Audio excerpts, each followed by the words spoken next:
Hello and welcome. सोचो, एक star का एक्सप्लोड होना या सिंपली आपकी कप ऑफ चाय का ठंडा होना, इन सब के पीछे ना एक ही रूल बुक काम करती है। A single set of laws that governs every single change in the universe. और आज हम उसी रूल बुक के पन्ने पलटने वाले हैं, थर्मोडायनामिक्स। कभी सोचा है आपने, गरम चाय हमेशा ठंडी ही क्यों होती है? ऐसा क्यों नहीं होता कि वो रूम से हीट एब्जॉर्ब करके अपने आप और गर्म हो जाए? या सोचो, आपने परफ्यूम स्प्रे किया, उसकी खुशबू पूरे कमरे में फैल गई, पर क्या वो खुशबू कभी अपने आप वापस बॉटल में जाती है? नहीं ना। तो सवाल ये है कि ऐसा कौन सा यूनिवर्सल ट्रैफिक कॉप है जो हर प्रोसेस को कहता है, नहीं, तुम सिर्फ इसी डायरेक्शन में जा सकते हो, वापस नहीं आ सकते। चलिए इसी मिस्ट्री को सॉल्व करते हैं। और इस पूरी मिस्ट्री का, इस वन वे स्ट्रीट का जवाब वो है थर्मोडायनेमिक्स। ये साइंस की वो ब्रांच है जो एनर्जी, हीट और वर्क के डांस को स्टडी करती है। यही हमें बताती है कि कोई भी प्रोसेस, कोई भी रिएक्शन पॉसिबल है भी या नहीं, और अगर है तो वो किस डायरेक्शन में आगे बढ़ेगा। अच्छा, थर्मोडायनामिक्स को ठीक से समझने के लिए ना पहले दो टर्म्स को क्लियर करना बहुत जरूरी है, सिस्टम एंड सराउंडिंग्स। देखो, सिस्टम यूनिवर्स का वो छोटा सा हिस्सा है जिस पर हम फोकस कर रहे हैं। मान लो एक बीकर जिसमें कोई केमिकल रिएक्शन हो रहा है, वो बीकर हमारा सिस्टम है। और उस बीकर के अलावा बाकी सब कुछ, ये रूम, आप, मैं, पूरी दुनिया, वो सब है surroundings. Simple right? System plus surroundings equals the entire universe. Okay, अब सिस्टम्स भी तीन तरह के होते हैं। पहला है ओपन सिस्टम। सोचो, एक खुले बीकर में पानी गर्म हो रहा है, वो हीट भी ले रहा है और स्टीम बनकर मैटर भी बाहर जा रहा है। एनर्जी और मैटर दोनों का एक्सचेंज। फिर आता है क्लोज्ड सिस्टम। अब उसी पानी के ऊपर ढक्कन लगा दो। अब हीट तो एक्सचेंज हो सकती है, पर स्टीम बाहर नहीं जा सकती, यानी सिर्फ एनर्जी एक्सचेंज, नो मैटर। और फाइनली तीसरा है आइसोलेटेड सिस्टम। ये एक परफेक्ट थर्मस फ्लास्क जैसा है, ना बाहर से एनर्जी अंदर, ना अंदर से बाहर, ना मैटर अंदर ना बाहर, बिल्कुल cut off. Alright, basics clear हो गए। अब चलो अपनी डिटेक्टिव इन्वेस्टिगेशन शुरू करते हैं। हमारा सबसे पहला और बड़ा क्लू है थर्मोडायनामिक्स का फर्स्ट लॉ। इसको आप ऐसे समझो, ये यूनिवर्स का एक सुपर स्ट्रिक्ट अकाउंटेंट है। एक ऐसा अकाउंटेंट जो एनर्जी के एक एक पैसे का हिसाब रखता है।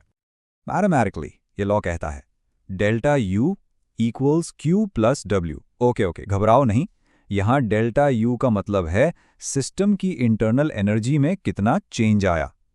क्यू है वो हीट जो हमने सिस्टम को दी, और डब्ल्यू है वो वर्क जो हमने सिस्टम पर किया। सिंपल वर्ड्स में, सिस्टम की एनर्जी तभी बढ़ेगी जब या तो आप उसे गर्मी दो या उस पर कोई काम करो। That's it. और ये इस लॉ का दिल, इसकी आत्मा बस एक लाइन में है, energy can neither be created nor be destroyed. ये वही law of conservation of energy है जो हम बचपन से सुनते आ रहे हैं। आप एनर्जी बना नहीं सकते, मिटा नहीं सकते, बस उसके फॉर्म्स बदल सकते हो। यूनिवर्स की टोटल एनर्जी हमेशा कांस्टेंट है। अब इस लॉ को यूज करने के लिए साइन कन्वेंशन समझना सुपर इंपॉर्टेंट है। सोचो, अगर सिस्टम हीट एब्जॉर्ब करता है, उसकी एनर्जी बढ़ रही है, तो क्यू पॉजिटिव। अगर सिस्टम पर काम किया जाता है, जैसे गैस को कंप्रेस करना, उसकी एनर्जी फिर बढ़ रही है, तो डब्ल्यू भी पॉजिटिव। बेसिकली सिस्टम के पॉइंट ऑफ व्यू से सोचो, जो भी चीज उसकी एनर्जी बढ़ाए वो पॉजिटिव, जो घटाए वो नेगेटिव। सिंपल। लेकिन यहां एक बहुत बड़ी प्रॉब्लम है। फर्स्ट लॉ ने एनर्जी का हिसाब किताब तो बराबर कर दिया, पर उसने ये तो बताया ही नहीं कि चाय ठंडी ही क्यों होगी। अगर एनर्जी कंजर्व रहती है तो ठंडी चाय को रूम से हीट लेकर गर्म हो जाना चाहिए, इसमें भी तो एनर्जी कंजर्व ही रहेगी। पर ऐसा होता तो नहीं है। मतलब साफ है, फर्स्ट लॉ अधूरा है। ये पूरी कहानी नहीं बता रहा, हमें और क्लूज की जरूरत है। और हमारा अगला क्लू छिपा है दो जबरदस्त अपोजिंग फोर्सेस की लड़ाई में। यूनिवर्स में होने वाले हर अपने आप होने वाले प्रोसेस के पीछे इन्हीं दो फोर्सेस की कशमकश है। एक फोर्स है जो स्टेबिलिटी चाहती है, और दूसरी है जो बस केओस, बस गड़बड़ चाहती है। इन फोर्सेस के नाम हैं एंथैल्पी यानी डेल्टा एच और एंट्रोपी यानी डेल्टा एस। एंथैल्पी वो फोर्स है जो स्टेबिलिटी की तरफ धक्का देती है। हर सिस्टम कम से कम एनर्जी वाले स्टेट में जाना चाहता है। और एंट्रोपी, एंट्रोपी को डिसऑर्डर पसंद है। ये रैंडमनेस की तरफ खींचती है। यूनिवर्स को हमेशा ज्यादा से ज्यादा केओस की तरफ जाना है। चलो अपने पहले सस्पेक्ट से मिलते हैं, एंथैल्पी। जैसे एक बॉल हमेशा नीचे की तरफ ही लुढ़कती है, एक more stable lower energy state में जाने के लिए, बिल्कुल वैसे ही केमिकल रिएक्शंस भी अपनी एनर्जी कम करना चाहते हैं। इसलिए जो रिएक्शंस हीट रिलीज करते हैं, जिनको हम एक्सोथर्मिक रिएक्शंस कहते हैं और जिनका डेल्टा एच नेगेटिव होता है, वो अक्सर अपने आप हो जाते हैं। They are often spontaneous. But wait, एक मिनट, बर्फ पिघलने का क्या? आइस क्यूब को पिघलने के लिए तो रूम से हीट एब्जॉर्ब करनी पड़ती है। वो एक एंडोथर्मिक प्रोसेस है।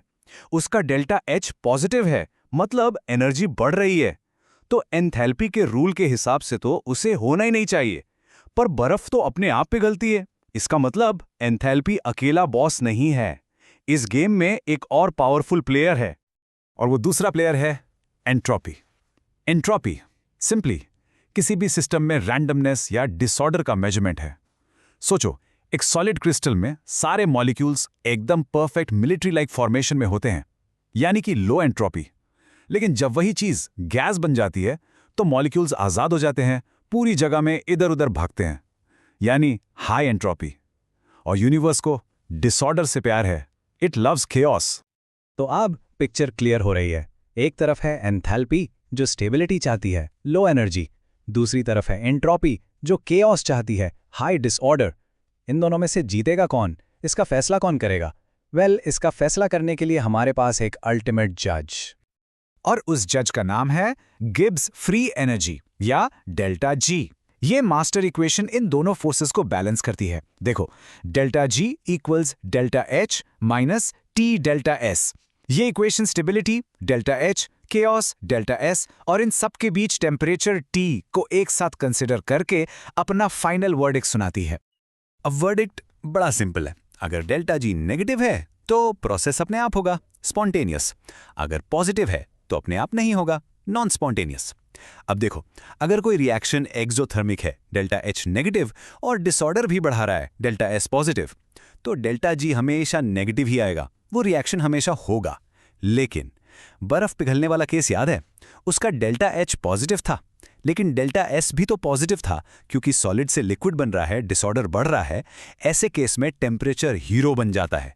जब टेम्परेचर हाई होता है तो वो टी डेल्टा एस वाला पार्ट इतना बड़ा हो जाता है कि वो डेल्टा एच को हरा देता है, डेल्टा जी को नेगेटिव बना देता है और बर्फ पिघल जाती है। It's beautiful, isn't it? तो ये सारी theory, systems, enthalpy, entropy, Gibbs energy, ये सब ठीक है, पर आखिर ये सब मैटर क्यों करता है? Why should you even care? Well, क्योंकि ये लॉज सिर्फ किताबों में नहीं है, ये हमारी दुनिया को, हमारी रियलिटी को हर पल शेप कर रहे हैं। आइस की एप्लीकेशंस लिटरली हर जगह हैं। केमिस्ट्स इन लॉज को यूज करके प्रेडिक्ट करते हैं कि कोई रिएक्शन काम करेगा भी या नहीं। इंजीनियर्स इन्हीं प्रिंसिपल्स पर एफिशिएंट इंजन्स डिजाइन करते हैं, आपकी कार, आपका एसी, सब। और यहां तक कि बायोलॉजिस्ट भी इसे समझते हैं कि लाइफ के प्रोसेसेस, आपका डाइजेशन, आपका सांस लेना, ये सभी थर्मोडायनेमिक्स के रूल्स को फॉलो करते हैं। It is everywhere. और इसकी इंपॉर्टेंस को समझाने के लिए एल्बर्ट आइंस्टाइन से बेहतर कौन हो सकता है? उन्होंने कहा था कि थर्मोडायनेमिक्स एक ऐसी यूनिवर्सल थियरी है जिसके बारे में वो पूरी तरह कन्विंस्ड है कि ये कभी गलत साबित नहीं होगी। That's how fundamental, how powerful these laws are. तो देखिए, हमने शुरू किया था एक सिंपल कप ऑफ चाय से और हम पहुंच गए हैं यूनिवर्स के सबसे फंडामेंटल लॉज तक। लेकिन मैं आपको एक आखिरी सवाल के साथ छोड़ जाना चाहता हूं। The second law of thermodynamics कहता है कि यूनिवर्स की टोटल एंट्रोपी हमेशा बढ़ रही है, हमेशा। मतलब यूनिवर्स हमेशा और ज्यादा डिसऑर्डर्ड होता जा रहा है। तो सोचिए, इसका अल्टीमेट एंड क्या होगा? क्या एक दिन सब कुछ मैक्सिमम डिसऑर्डर की स्टेट में पहुंच जाएगा, जिसे heat death of the universe कहते हैं? इस पर जरूर सोचिएगा। Thank you so much for joining me.